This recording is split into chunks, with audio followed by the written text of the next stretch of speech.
Hey guys, welcome back to Dragon Off-Road. This is actually part 3 of our Overlanding in Colorado video, and we're gonna start from the beginning in this video. This is us just preparing our cars, packing up for the road in Alabama. And the first day we made it through the Ozarks just as a little scenic detour, and then we kind of camped out on the Kansas state line. The next day, we made it into Colorado pretty early, through Denver. Denver was real smoky, so we didn't stop. And we made it into the Roosevelt National Forest. Rode some beautiful highways, the old Highway 6, and some other very scenic mountain byways. And then around the end of the day, we made it to the Switzerland Trail. And we found just a beautiful dispersed campsite. That's the view from our little rock that we camped right next to. So just stunning views there. You see our little camp set up with our propane fire pit, trying to prevent wildfires, you know. Cooked some delicious food, and then the next day we hit the Switzerland Trail. So this was just a real easy trail to start off our Colorado adventure. Just kind of a light shakedown, beautiful views, nothing technical about it. We saw a good bit of traffic, but it wasn't too bad, luckily, because it's a one-lane road for most of the way. It's kind of hard to pass by people, but eventually link back up with a two-lane road and then get back on the highway. So we headed north into Estes Park from here and started driving through the Rocky Mountain National Park, one of my favorite places on planet Earth. And you see why in these next few videos.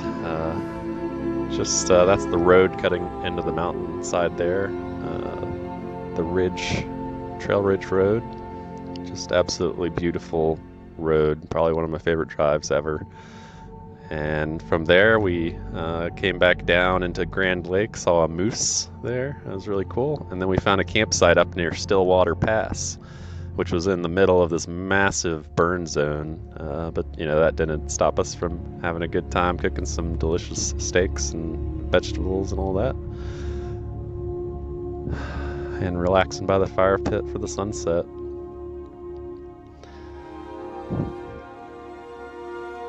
So the next day we got up with the sun. It was pretty hot because there's no shade. Made some coffee and hit the trails first thing. Went over Stillwater Pass and then came out onto a highway which led us back into Granby. This is probably one of the less scenic parts of our trip, but it was still just very beautiful. And then, of course, heading towards Frisco, we went over Berthoud Pass, which is just one of the most beautiful places you'll ever find. Even though it's paved, you know, it's just stunning views, and the Continental Divide Trail, which I hiked back in 2016, goes right across there. So we went up, took some pictures, and then headed down into Frisco, got on the St. John Road, which was a trail we knew really nothing about. And it just right out of the gate, we saw some Toyotas pass us, and they said, man, this road is just unbelievable. So we didn't really know what to expect, but we went up it. We were just planning on finding a good campsite, and just got better and better. It's pretty technical. There's some big rocks and washouts and creek crossings and all kinds of crazy stuff, and then you end up on the side of a shelf road doing switchbacks up to 12,000 feet on the Continental Divide Trail, or the Continental Divide, not the trail. But you do cross the CDT a few times on this road as well. So it was very sentimental to me as a CDT thru hiker to be back in this area. It's just one of my favorite places ever. So many good memories up on that ridge. And so we almost camped in the woods here, but there were just so many mosquitoes that we were getting pretty tired. We were pretty desperate to find a good spot. So we went just a little bit further, and we found just one of the most beautiful campsites I've ever been to.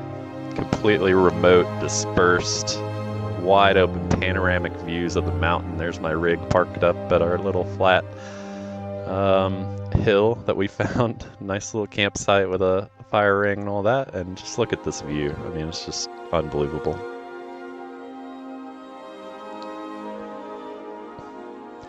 see we've got our camp shower warming up on my hood there, so we use that to wash off, clean up a little bit, wash our hands and dishes and all that. Just wow. I mean, we could not believe when we found this spot. And that's the trail going up the to the top there. We saved that part for the morning.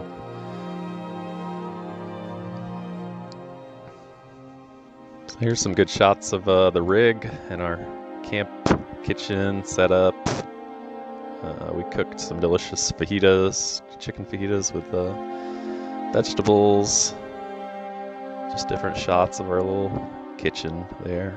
Worked real well for us the whole time. Here's my fridge. Stayed pretty cold. It's the Coleman Thermoelectric. Works real well.